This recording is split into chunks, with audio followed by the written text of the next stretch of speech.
Hold on, I think I have something, guys. Do you guys see this? It looks like it might be a footprint. Charlie? Yeah, go ahead. I think I have a possible track here. Do you have any way that we can maybe take a better, closer look at this? Yeah, I'm grabbing the scanner.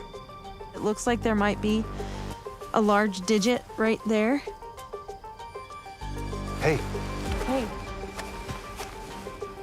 Do you see it? Yeah. If you look right there, I have a little bit of a ridge right there. Yeah. And it looks like that could be like a digit. Exactly. Yep. Like, so one here, like a larger one. Let me get out of your way. This is a Trimex scanner. This is a really, really sophisticated 3D scanner. What it can do is it can generate a model of an object. It's used a lot in archaeology. It's way more accurate than any technology that Sanderson would have had. Obviously, Sanderson did not have all the tools at his disposal that we do as far as technology goes. So we can then essentially have a 3D model of a casting that could also be 3D printed. Traditional plaster casting like Sanderson would have used, making a cast of a cast of a cast of a cast degrades the quality. But with this, we can just replicate that cast over and over and over exactly as it existed the way it was taken. This definitely does not look like a bear footprint. We need to take this and compare it to what's in the archives. For sure. While Charlie and Brittany upload evidence, they get a call from a former intelligence officer, Tracy Walder, with an update on the Soviet documents found in Sanderson's archive. I was able to actually get them to a Russian translator, and she translated all of it. But I think even more importantly, I was able to authenticate that these are classified documents from the Soviet Union about the abominable snowman. These were classified research documents. What the crux of the documents were about was that the Soviets were hunting this thing. There were a lot of sightings of the abominable snowman going way back in the Soviet Union. It seems to be sighted really at high altitudes, and they were putting money behind researching it. And I really think that a lot of their efforts really went to trying to weaponize this thing. How can we use this on the battlefield? This is amazing. I love that they were able to be authenticated.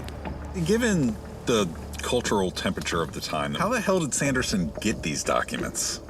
That is an excellent question, and I am still working on finding the answer to that. This whole investigation has taken a major shift. The fact that the Soviets believed this thing was real is very satisfying for me. But these are accounts independent of Sanderson's and independent of the United States. I know that it's out there. There's just too many accounts, too many people and stories all over the world for this thing not to be real. I'm not satisfied until I get to see it.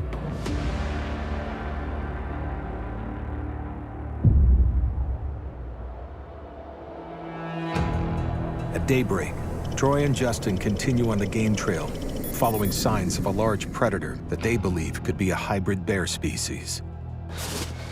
These are big prints, though. That's looking more like bear. It's straight. Very straight. Before it was a little spread out. Now we got straight in line, and it looks like we got a big-ass bear track. So it's been a real hike, but Troy and I are definitely getting closer to the summit. When you're tracking in the snow, it's a little bit different. Snow, we get an easier take on what's going on with the wildlife. We get a cleaner print. We can definitely tell which direction it's heading, and sometimes we can even follow those tracks all the way to where the animal's at. Track runs right through here. See it? These are all tracks all the way up. So they kind of curve this way, and that one kind of stops. It goes over that way. It's hard to tell what it is. I think it snowed probably earlier before we got here, so it's covering up a bit. It's kind of melted over, man. Hold on a second. Come here. What do we have here? Urine? Or some sort of fluid? What do you think it is? There's only one way to find out. Smell it.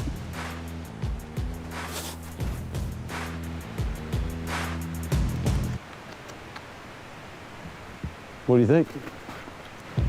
There are different scents and smells when you get into urine that you can deduce a couple of things. If you're in the snow and you pee in the snow, you're gonna put a hole in the snow. Your pee is hot, the snow is not. Nasty, nasty and gross. So we could say that this animal has been here recently, just the way the snow is. This one is a lot more fresh. I can taste it on the tip of my tongue. And at the end of the day, we know that we're hot on the trail of this animal. 5,000 feet below, Charlie and Brittany ramp up the next stage of their search, this time taking their hunt to the air. So we're going to be using a drone with thermal imagery. We're going to be scanning the environment to look for hot spots. We do think that the creature is still likely in this area, and this will allow us to track it using its body beam. And it's going up. And the drones is something that Ivan didn't have at his disposal. So to build on his work, I think it makes a lot of sense to utilize the technology this way.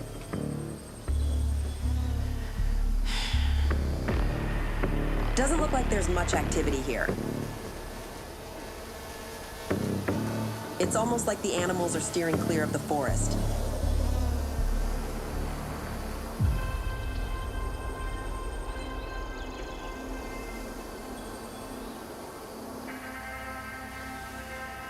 What's that right there?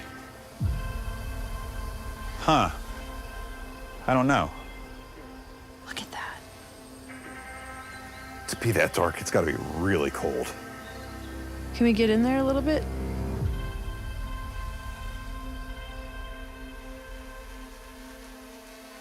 And that might be cave breath.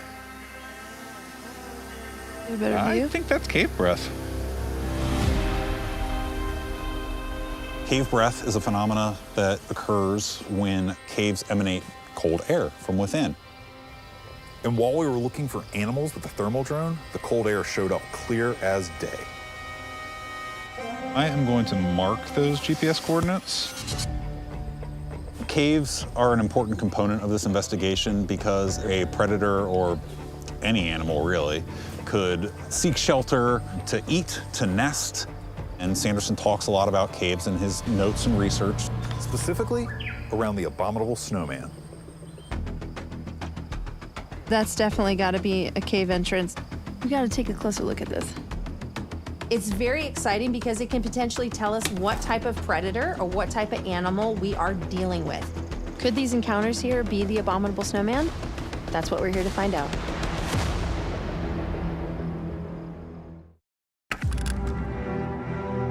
ABSM could just as well hole up in caves as some bears do.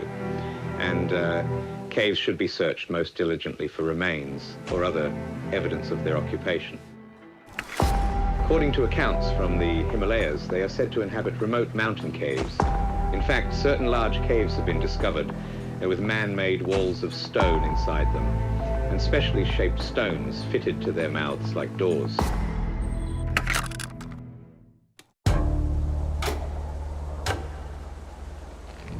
Oh my God, take it in.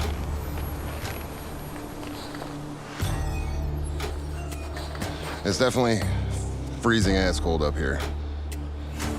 But as we're seeing a lot more tracks now, especially from bigger stuff, let's see if we can get anything to come to us.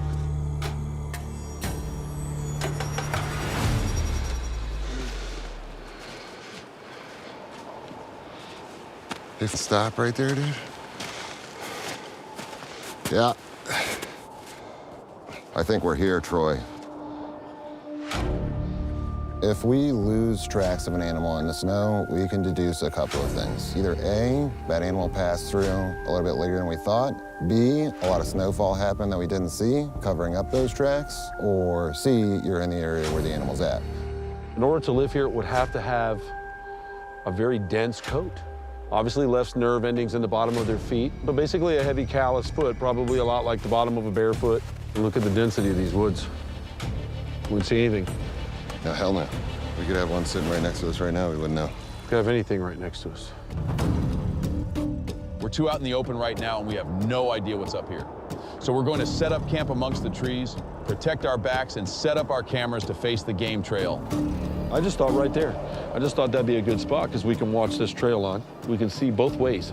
We got a lot of direction, and then we can set backwards if something comes up behind us.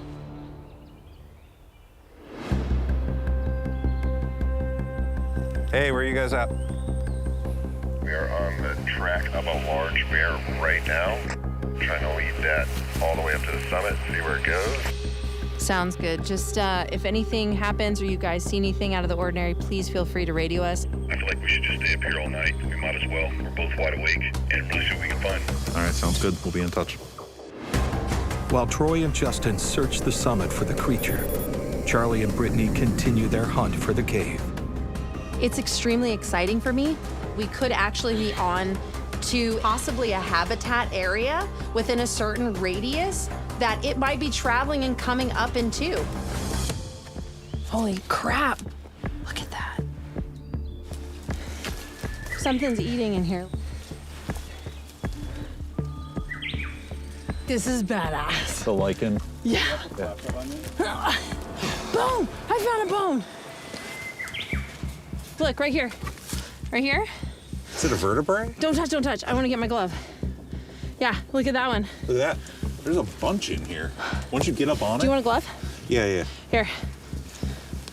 There's another one. There's several in here. Something's eating in here. Like, that's legit.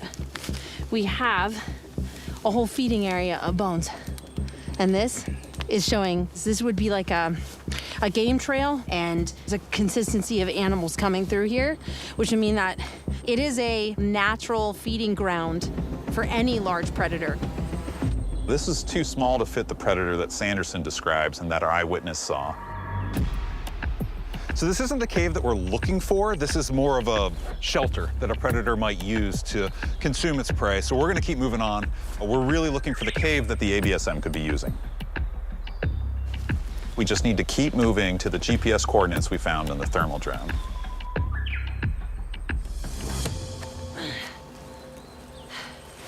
This is like really interesting terrain. Probably easier this way. I want to point this out, Charlie. If I'm barefoot and I'm hitting just the mossy grass area, I can sneak up on anybody without even freaking knowing. It's true. What's really incredible is the advantages we have now, because Ivan Sanderson would have had to do it boots on the ground for days or weeks trying to locate these caves. Now we have the advantages of all these new technologies, including the thermal imaging drones, which immediately takes this a whole step further.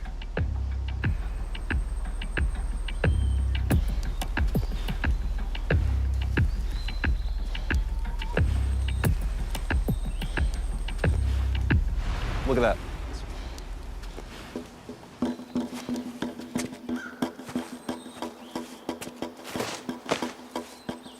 Look at this. These rocks right here. This is exactly what is described in Sanderson's files. It is, yeah, you're right. We have walked right up to the precipice of Sanderson's research. He describes with great detail caves, mountains of stone, boulders like doors. It could be a den or shelter for the creature we've been looking for.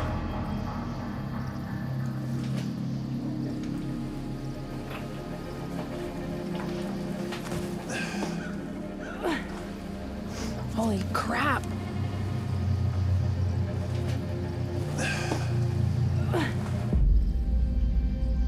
We got bones.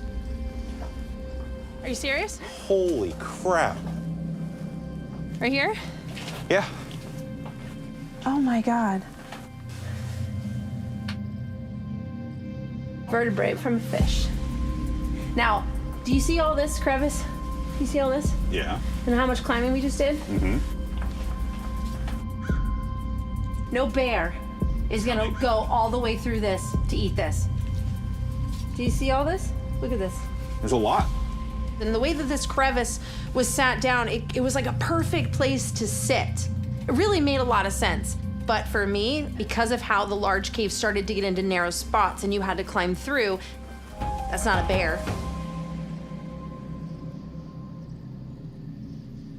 I agree with you. A bear did not do that. I mean, like, this is super fresh. If it was old, you wouldn't have such a smell. This is like day or two.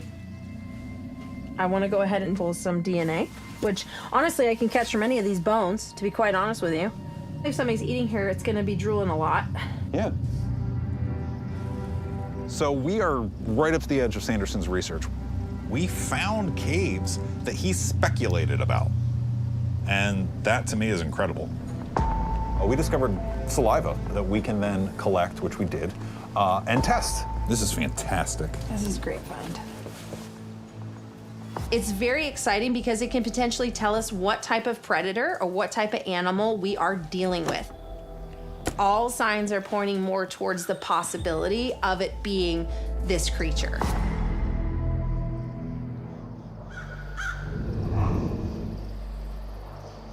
So what I'm gonna do is I'm gonna put the IR night vision infrared camera right here. All right, I'm gonna hop past you then, and I'm gonna set this trail camera up behind that tree, catch what's behind us. Okay.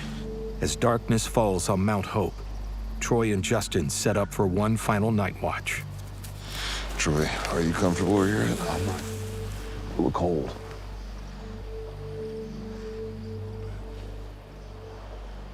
So far, literally nothing.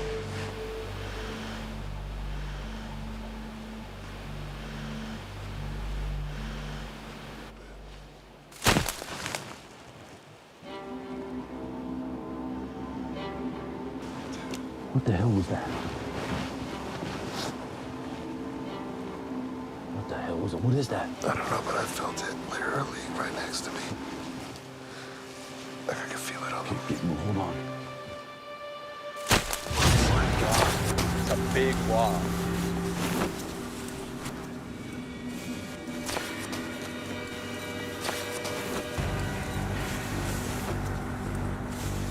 Can we get somebody to follow us? Yeah, I want to know what the hell's throwing infrasound at me. You see any shot? You see anything at all? I can't. Whatever's making that sound, it's either saying that it's scared or it's trying to intimidate us. I really don't know. I'm trying to place my head around it because I've never experienced anything like that before. If we want to do it, do it. We have a bunch of trail cams. I'm gonna set some up on some trees in this area, and then we'll be able to come back maybe 6 or 7 months from now and be able to review the footage that we have on there. Obviously, we know there's something here, but we really have a huge hike to get back to Brittany and Charlie. I don't know what that was up there, but that was no bear, man. No bear.